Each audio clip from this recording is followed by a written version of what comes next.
नमस्कार दोस्तों, आज की कहानी का शीर्षक है सौदागर की बेटी। बहुत दिनों पहले की बात है। एक शहर में एक सौदागर रहता था। उसकी 3 पुत्रियां थी। तीनों देखने में अति सुंदरी, एकदम राजकन्या की तरह। सौदागर अपनी बेटियों को बहुत प्यार करते थे, लेकिन छोटी बेटी से उन्हें विशेष प्रेम था। एक बार सौदागर व्यापार के सिलसिले में विदेश जाने लगे तो तीनों बेटियों से पूछा कि वे उनके लिए क्या लाए। बड़ी बेटी ने कहा, मुझे चाहिए एक सोने की थाली। मंझली बेटी ने कहा, मुझे चाहिए एक सोने का पंखा। छोटी बेटी बोली, मुझे एक सोने का सेब चाहिए। व्यापार कार्य करने के बाद सौदागर जब लौटने लगा तब बड़ी बेटी के लिए सोने की थाली, मंझली बेटी के लिए सोने का पंखा लेकर आए, पर उन्हें कहीं भी सोने का सेब नहीं मिला। दोनों बेटी अपनी इच्छित वस्तु पाकर बहुत खुश हुई। सोने का सेब नहीं मिल पाने के कारण छोटी बेटी लेकिन दुखी नहीं हुई। उसने पिता से कहा, आप तो अक्सर विदेश जाते हैं, यदि कहीं कभी भी सोने का सेब मिले तो मेरे लिए ले आइएगा।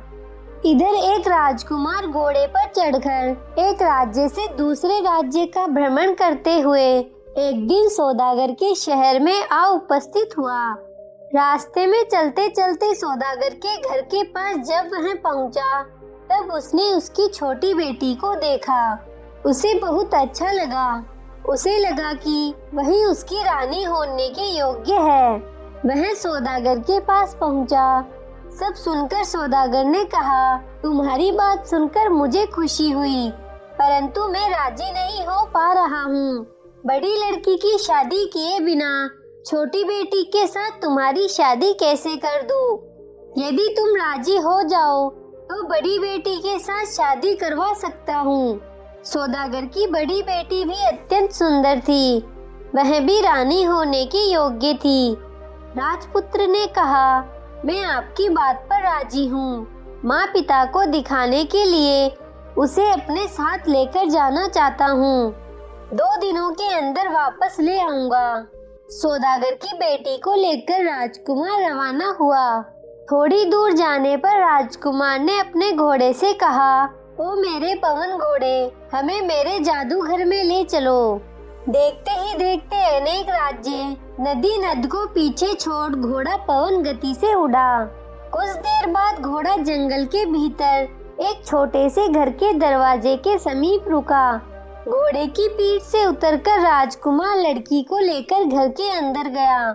घर के अंदर के कमरे अत्यंत सुसज्जित थे। एक कमरे में एक आसन पर उसे बैठने को कहा। एक सुंदर एवं नरम आसन पर जब सौदागर की बेटी बैठी तब एक दासी उसके लिए शरबत का गिलास लेकर आई। राजकुमार के अनुरोध पर सौदागर की बेटी ने शरबत पी लिया।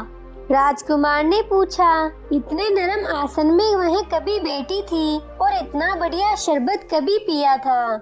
सौदागर की बेटी बोली, इतने नरम आसन में मैं कभी नहीं बैठी और इतना सुस्वाद शरबत कभी भी नहीं पिया।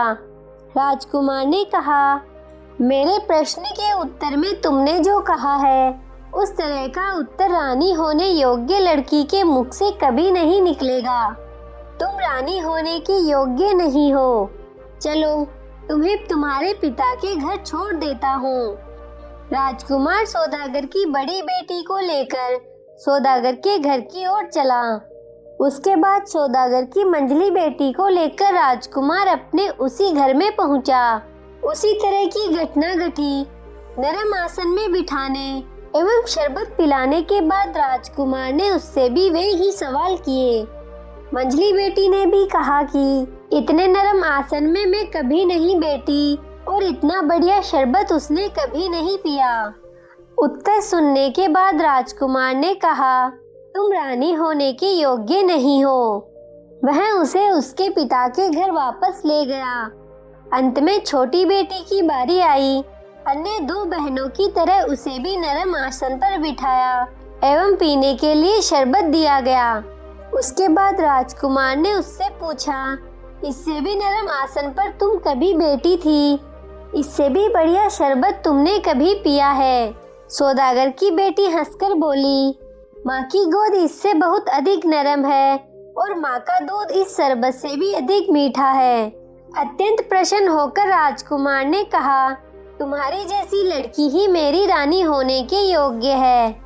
राजकुमार ने सौदागर की छोटी बेटी को उसके घर पहुंचा दिया। सौदागर सारी बातें सुनकर बहुत खुश हुआ। उसके बाद एक दिन उसने अपनी छोटी बेटी के साथ राजकुमार का विवाह करवा दिया। आपको ये कहानी कैसी लगी? नीचे कमेंट करके जरूर बताइएगा। अगर आपको कहानी पसंद आई हो तो अपने दोस्तों के साथ जरूर शेयर करें और ऐसी ही प्यारी कहानियाँ सुनने के लिए हमारे YouTube चैनल को सब्सक्राइब करें। धन्यवाद।